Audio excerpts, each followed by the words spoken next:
After the release of Anthem in 2019, I figured that just about everyone would be skeptical of BioWare. After all, this is no longer really the studio that gave us the better Mass Effect games, Dragon Age Origins, even going further back, Baldur's Gate 1 and 2 and so on. This isn't the studio that gave us classic RPGs. This is the studio that gave us Anthem. It's their most recent real game. It still came out like 5 years ago now. I'm sure there's been a lot of turnover since then, but it is important to keep in mind that what a studio did 10, 15 years ago, it's kind of irrelevant now. We have to look at their more recent catalog, and Anthem was just such a disaster. It wasn't just a bad game. It was a title where like 80% of the development was just the team stuffing around, not even really making a game, just pretending to be working on something. And then they actually put it together in like the last 12 months. It was such a clusterfuck that I can only laugh at the studio. I can't get excited for anything that they're doing. In this case, Dragon Age, the Veilguard, the 4th Dragon Age game. I can't get excited because they're just at a point where it doesn't matter what they say, even what they show to an extent, I'm just assuming it's going to be absolutely terrible. They need to prove me wrong, prove us wrong, and produce something that's good. Not saying that they can't redeem themselves, maybe somehow, despite all of the red flags in Veilguard, it could still somehow turn out to be good, but they have to prove that. That's not always the case. I mean, Larian Studios, for instance, if they're making a new game, I'll be excited for it. I'll be pretty hyped for it. I might even chip in and pre-purchase the early access like I did with Baldur's Gate 3 to support it and sort of check that out. I wouldn't do that for many studios, but there are some from software as well, where I will hype myself up a little bit before it comes out. I think it's nice to be excited for things sometimes, but BioWare are just in that place where I'm expecting nothing and I'll still probably be disappointed. And I just point that out because I see people occasionally saying, oh, people are just shitting on this game despite having not played it. That's not baseless. That's not unfounded. BioWare did this to themselves. They became a joke. They should be treated like a joke until they prove otherwise. They do have an uphill battle on their hands, but it's of their own making. They're incompetent. They still appear to be run by incompetent people who don't really know what they're doing, their priorities. They're certainly not about making a great RPG. They seem to be about things like, oh, we've got to make this inclusive for the right kinds of people. It's going to be about that like 0.1% of the population, you know what I'm talking about. They don't seem to care about just making a great game. And what surprised me is seeing this article from PC Gamer the other day. Now, despite what I've said about they should be treated like a joke and all of that, it still seems like a lot of the games media is sucking up to BioWare, and I don't really get that. Like, if we're talking in the mainstream, BioWare are the lowest tier RPG developer right now. Like, they're well lower than Bethesda, who fell a few rungs after Starfield. People clowned on them for that, but BioWare are way worse. Like, Anthem was the biggest joke of its time. Back in 2019, whenever it was, Anthem wasn't just like a little bit of a dud, like a lower quality version of their previous games, as Starfield was for Bethesda compared to Fallout, Elder Scrolls, and so on. Like, Anthem was a complete embarrassment. It was cobbled together in something like 12 months. Like, they dicked around for 5 or 6 years, no idea what they were doing. Like, can you imagine those officers back then? Everyone's got half a shaved head. They're sitting on Twitter all day. We hate our audience. We're disgusted by them. They're all ists and phobes, and yet we're stuck in the building having to make content for them. That was kind of the story of Anthem. It was a total flop. And I decided at that time, I don't care what they're doing, I don't care what they come up with, I'm just going to assume it's going to be crap until they actually prove otherwise. So seeing the media, the games media, sucking up to BioWare now, I guess it's typical, but it was quite nice just to see this PC Gamer article. I don't have a huge amount of respect for PC Gamer. I mean, sometimes they write rubbish, but this article's pretty decent. It actually speaks the truth.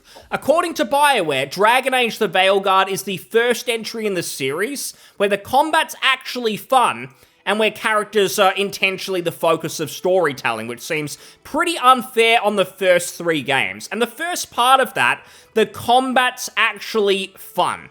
That was a developer who said that. And obviously it's implying that games like Origins, Dragon Age Origins, did not have fun combat, which is obviously nonsense. The only reason this series even has a fan base and audience is because of Dragon Age Origins. This is a series with more shit entries than good ones. Dragon Age 2, no one talks about it. Dragon Age Inquisition, if it comes up in conversation, it's basically to talk about how it feels like a single-player MMO. It has so much padding and garbage that it took all of the fun out of it, and that is ignoring a lot of weird character moments and things like that. But Dragon Age Origins was where it was at. Anytime Dragon Age is mentioned, a new Dragon Age, people say, can it be the next Origins? Can it take the influences of that game? For instance, the combat. People enjoy the combat in Origins because it's a spiritual successor of Baldur's Gate, which is based off Dungeons and Dragons combat. That is like the best example of RPG combat. Dungeons and Dragons was the root of it all. So for this developer to basically imply that Origins, Dungeons and Dragons combat, that's not really fun.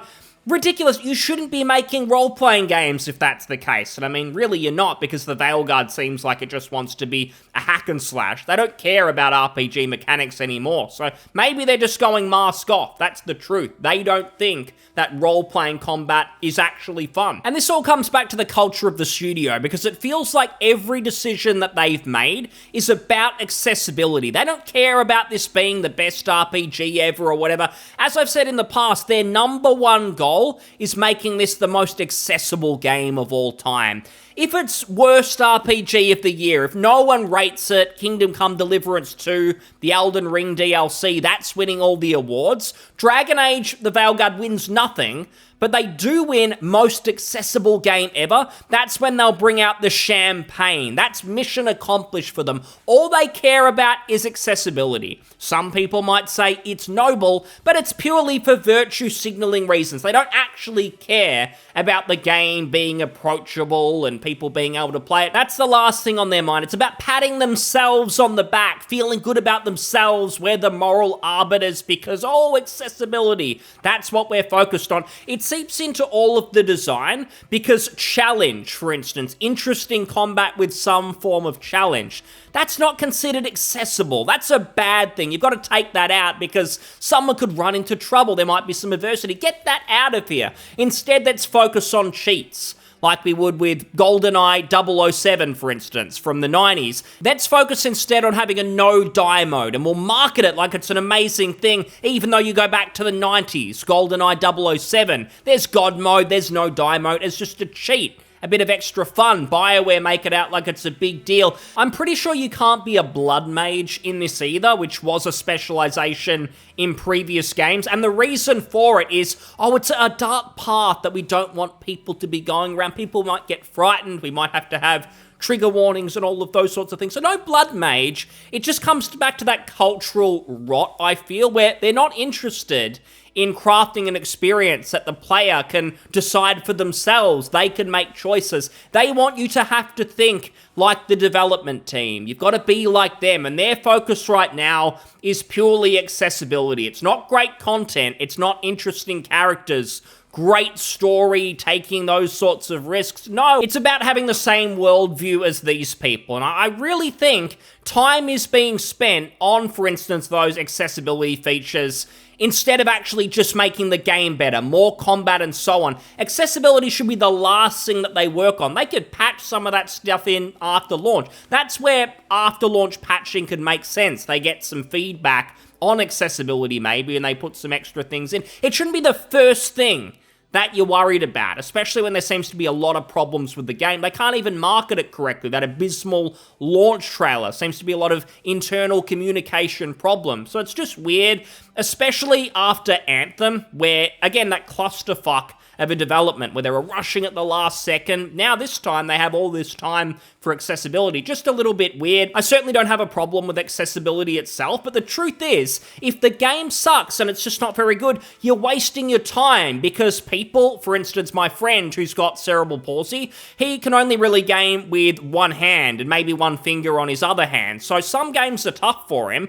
but he would much rather attempt to play something like Elden Ring that respects the player And he can still find his own solutions. There's cool controllers that you can get that can make it easier, other things. He'd much rather try a great game like Elden Ring than suffer through what is likely to be an abysmal game in the Veilguard just because it has no die mode or some accessibility features. So BioWare have got the wrong priorities. Apparently your favourite characters' designs were also limited by a desire to appeal to cosplayers. Now, I'll be honest, I don't give a shit about cosplaying. I've seen some girls dress up as certain video game characters. It looks good, but they probably would have looked good dressing up as anything, so the video game stuff doesn't really matter. I think if they're limiting a character's potential in the game just so it's easy to cosplay them, that's ridiculous. I mean, if it's being done for marketing reasons, like barely anyone is going to see the cosplay, look up the game, and then buy it, compared to the people who would just see an awesome image of a character on the internet somewhere, an actual in-game screenshot, that causes them to buy the game. You'd think that'd be a no-brainer. Why are you designing characters for cosplayers? And this is actually a thing because Obsidian did something like this. I think there was actually a guide on how to cosplay this certain Avowed character. This was months and months ago before we knew really anything about the game, and yet they're putting out articles. Here's how to dress up as your favorite Avowed character. Well, no one has one because they haven't shown us anything about Avowed. At least not then. They've shown a bit since. I don't think it looks very good. But continuing with this article, to say I'm not especially enthused about the long-awaited new Dragon Age sequel would be a bit of an understatement. As a long-time series fan, the new game just doesn't seem to have the look, the charm, or the RPG depth I'm after compared to previous entries. It's nice to hear someone say it, that we're not crazy, because I feel just about anyone who's liked Dragon Age Origins, and they've been a bit iffy on the series since, they're thinking this. The Veilguard just looks freaking weird. It looks like they've just gone as far away as possible from Origins as they possibly can, and then you get these annoying fans online, oh, you don't really love Dragon Age because you didn't like the Inquisition. You didn't like having your time wasted with pointless MMO fetch quests, ridiculous padding to drag that game out. So therefore, you're not a Dragon Age fan because the only one you liked is Origins. I don't care about that. I mean, that's the same for a lot of series. Star Wars. Many people only like the original trilogy. They think the prequels are crap. They think the sequel trilogy is even worse. It doesn't mean they're not a Star Wars fan if they only like the original three. And it is the same with Dragon Age. If you love Origins, you're a Dragon Age fan. Doesn't matter if you hated the others, despite what these weird fans online say. I've seen this a lot where you've got these weirdos on Twitter, these Redditors and so on. They act like you being skeptical of the Veilguard, like it's unfounded, like you just must be negative, you're just a hater, you must be an Istonophobe. Hating on the Veilguard or being skeptical, it is absolutely founded. There is a real foundation for that because of BioWare's previous history. Anthem. I know that Andromeda was a slightly different studio, but it's under their name as well. Even Mass Effect 3, that series was getting worse entry by entry, in my opinion. At least Mass Effect 3 is pretty contentious. Some people are pretty mixed on that game, so it's been a long time since BioWare have done anything. And most people, I'd say, they'd be happy to be proven wrong. If the Veilguard ends up being good, great, it's another RPG for us to enjoy. Makes sense to be skeptical. Many people have been just burned so many times. It's right with the video game industry to take that step back and go, you know what, I haven't seen anything good. I'm not just going to get blindly excited. It's nice sometimes to be excited for things, but I think it needs to be earned. Like From Software games, Larians, they've kind of earned that right from the audience for people to get pumped for their games. It makes sense in that case. Doesn't mean you need to pre-order, but you can at least talk about it with excitement. I think with Veilguard, it's just blatant fanboying. There's no reason right now to be excited. Everything just looks totally lame, and thank God this article agrees. There's at least something out there in the mainstream, this games media, that isn't just sucking up to BioWare and EA. Coming from that perspective, I've noticed an uncomfortable trend in the way BioWare developers have been talking about the project. That is, dogging on the old games to make the new one sound cool.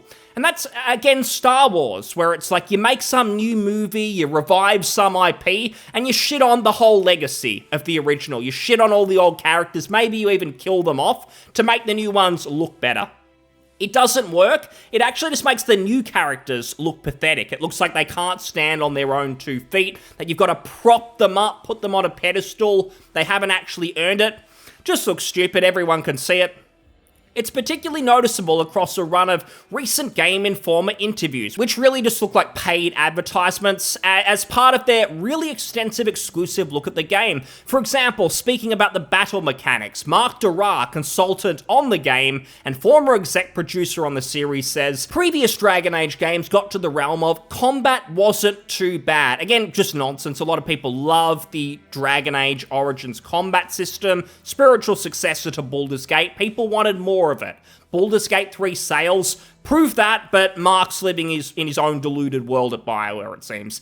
In this game, the Veilguard, the combat actually is fun. It doesn't look fun. Most people see it, it looks dumbed down. The companions, total waste of time. They're basically there just to make it easy for the player. They've only got 3 skills that you can use at one time, and it basically just looks like mindless hack and slash combat, no strategy. It's very obvious to me that the Veilguard was conceived at a time where RPGs were basically dead in the water. At least in the mainstream, nothing was happening, and BioWare thought, we'll dumb this down completely, we'll make it the most casual experience, and everyone will accept that. We'll bring the normies in, but RPG fans, veterans, they'll have to accept this because there's nothing else going on. Unfortunately, they were wrong. There's been a number of games in recent times. You think of Kingdom Come Deliverance 2 coming up. That's got some sort of hardcore, old-schooly RPG elements. Obviously, Baldur's Gate and so on. People want more of that, an actual rich experience. They don't want the Veilguard. Dumbing things down probably worked in that sort of console era. PC wasn't really the focus, so there was less emphasis on strategy in games because they were all designed for controllers first. I don't think that's quite the case anymore. Sure, controllers are very, very popular, but a lot of people are playing on PC, moving to PC, so we want games with more depth. That's where things are going, and BioWare are just going to be left behind. Again, this article's pretty solid, especially because it's PC Gamer. I didn't expect something like this to be doing the rounds, so I'll link it. There's a little bit more in here. So I think most people by now are just kind of bracing themselves for this game to be a massive flop, sales-wise and in terms of quality. And the question is going to be, will BioWare accept that? Will they accept the criticism, realize they should have done better, focused on the right things, or is it just going to be, you're an ist, you're a phobe, we hate you, we hate the audience? That's Corinne, the director of the game, talking, by the way. And I think that says it all. The they, them directing the Veilguard. I think we all know the game was doomed a long, long time ago. But thanks so much for listening. I'll see you on the next one. Cheers. Bye.